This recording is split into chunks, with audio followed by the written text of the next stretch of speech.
Pemirsa, cuaca buruk yang terjadi dalam sebulan terakhir berdampak pada rusaknya hasil panen cabai di Cirebon, Jawa Barat. Cabai yang dipetik petani busuk dan harganya pun terus anjlok.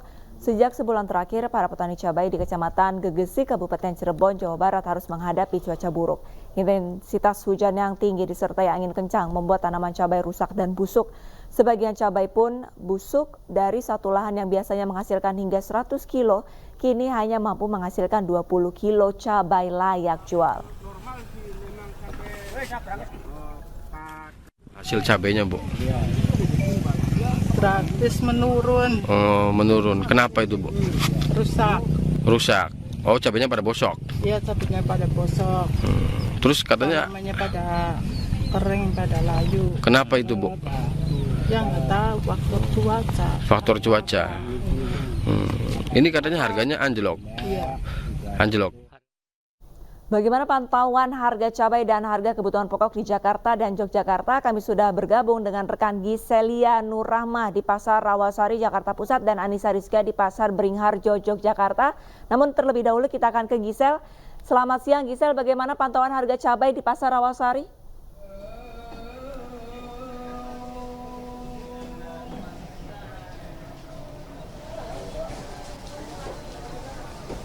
Ya Gisel, seperti apa pantauan harga cabai di sana?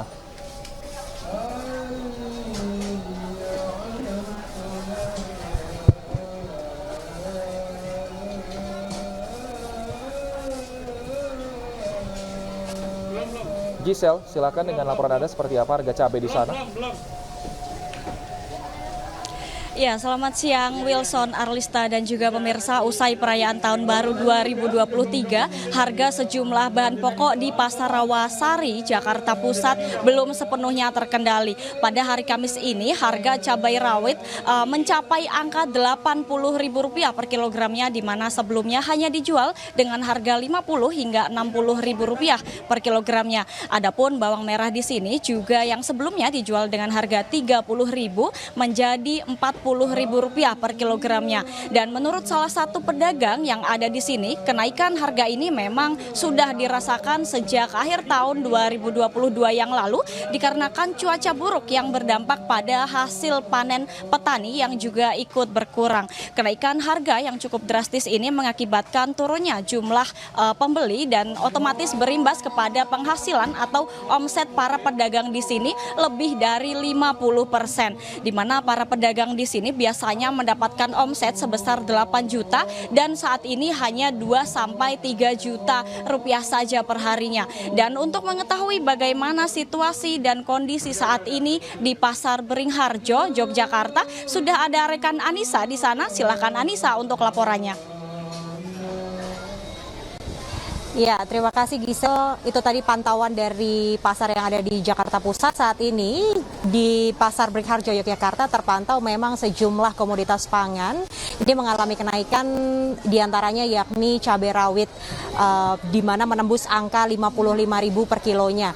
Kalau kita berbicara di 2 hari kemarin, memang ini sudah mengalami penurunan begitu, yang sebelumnya Rp70.000, namun juga hingga hari ini mengalami penurunan Rp15.000, namun dibandingkan dengan harga normal yakni sekitar Rp40.000. Untuk selain cabai rawit juga terjadi peningkatan harga, yakni diantaranya cabai merah keriting yang menembus angka Rp40.000 dengan normalnya ini harga Rp30.000, dan untuk cabai hijau maksud kami yang menembus angka Rp25.000 dengan harga biasanya adalah Rp20.000. Selain itu juga telur, minyak goreng, dan beras ini mengalami peningkatan Rp1.000 hingga Rp2.000 per kilonya. Hingga hari ini pun juga kami memantau begitu di Pasar Beringharjo, untuk pasokannya cukup stabil. Dan sampai hari ini juga dari pihak pedagang pun pasrah atas kondisi yang mereka rasakan dikarenakan harga yang masih fluktuasi. Demikian laporan sementara dari Pasar Beringharjo. Saya kembalikan kepada Wilson dan juga Arlista. Dan sebelumnya ada rekan Gisel dari Jakarta. Selamat bertugas kembali. Pemirsa, Timnas Indonesia bersiap menjamu Vietnam di Stadion GBK pada leg pertama semifinal Piala AFF 2022. Ainus yang akan segera kembali usai jeda pemirsa, tetaplah bersama kami.